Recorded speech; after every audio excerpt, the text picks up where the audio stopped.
Might as well keep going here. Take two. That's my hair.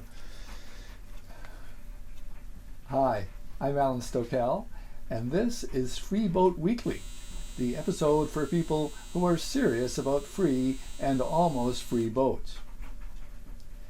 People have come to the realization that they are not going anywhere in a plane for a few years, or at least until a vaccine is in common use. Other than a road trip in the family car, but please not to Canada, and pseudo-camping in an RV, what is left is boating. And apparently, much to my surprise, sales of boats during a pandemic are on the rise.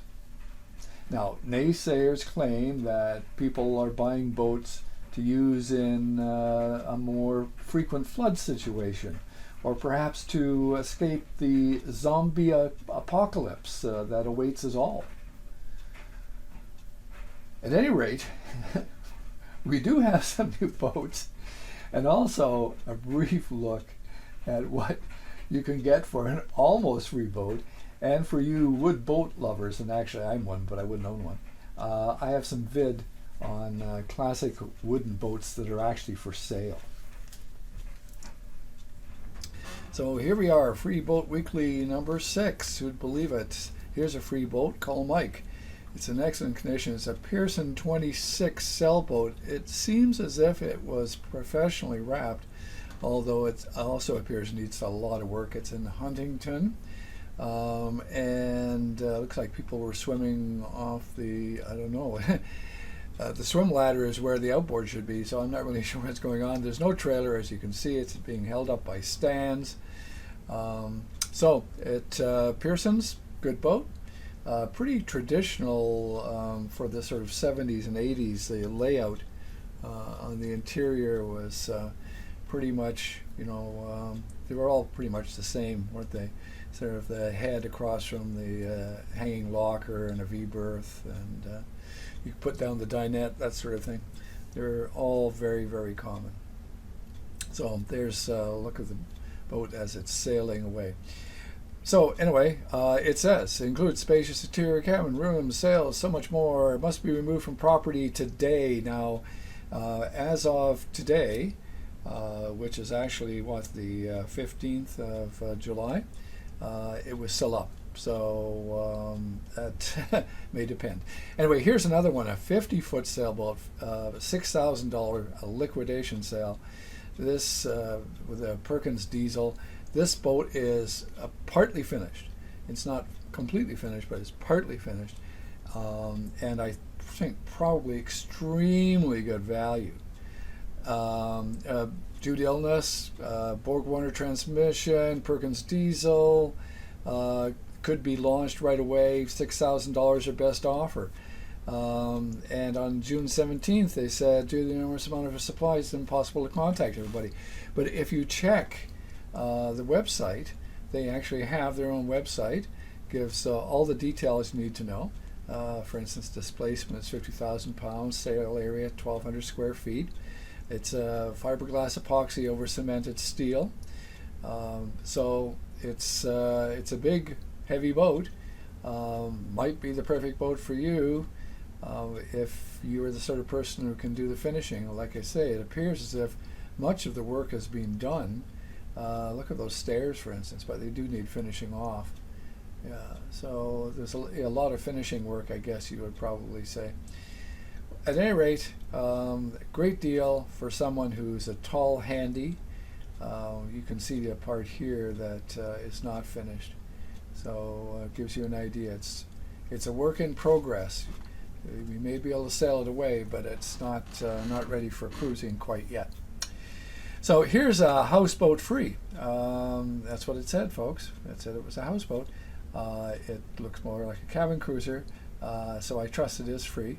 It's Dreamtime, and it's available right now. You only have 2 pictures. I don't know what the interior looks like. May not be all that great, actually. What's it say in the way of info? It says, read the whole thing. Great summer project. It's in Palgrave. Tow at your own expense. 32 foot. It again says houseboat. Appliances inside will need tune-up, sleep 6 people. Engine is 350 Volvo. Now, people tell me all the time, you can't get free trailers. People show boats on trailers and they say the trailer's extra. There's a free boat. And here's a free Amphibicon. And by George, it's people who cannot straighten pictures drive me nuts. So we won't say anything more about that. But here are some really interesting wooden boats for sale. I promise people wooden boats. These ones actually are for sale. Some of them are absolutely superb. Look at this one, the Harry Bryant Rambler, for instance. Unbelievable. 1984 Van Dam 32 with the gaff rig topsail ketch. Let's read some more. Here it is there. Unique classic wood vessel, traditionally rigged. Recreation of a historic coaster type built by Steve Van Dam using cold motor construction method. Draft 5 feet. Capable coastal cruiser. Yes, very, very nice. There's lots of lovely boats. There's a grayling. Here's a mahogany lap strake. Rowboat dinghy. Wow. Some really, really good stuff. So, here's Gowdy and Stevens, for instance, for the Flybridge, 1959. Wow. Just amazing. 59. Old-fashioned beauty, restored 35 foot. Wow, you can't beat it, folks. All right, thanks very much for tuning in.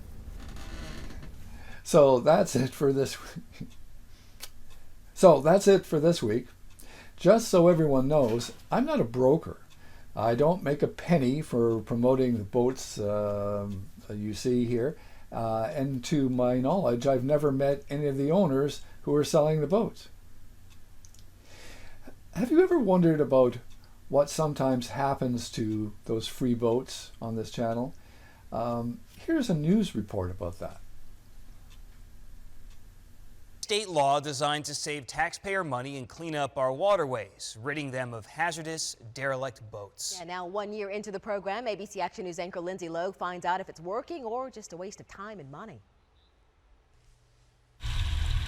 Life on the water, for many, is the life. We asked a few people at Bay Pines. It's a very nice houseboat. What's not to love? It's beautiful, other than a few derelicts that people keep leaving behind. Oh, it's gotten worse. A lot worse. Abandoned boats litter Florida's coastline. The problem isn't new, but a law to crack down on the owners is. It's enabled us to be able to start getting awareness to the owner a little sooner and maybe have them correct this action before they become derelict vessels. The at-risk vessel law went into effect July 1st, 2016, and for the first time, boat owners who abandon ship are fined. The awareness of us being able to say, hey, listen, you're going to get a $50 fine, let's make some corrective action.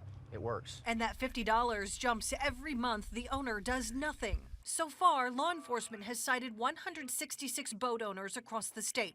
It's only a fraction of the number of derelict vessels, but FWC says it's a start. It's constant monitoring.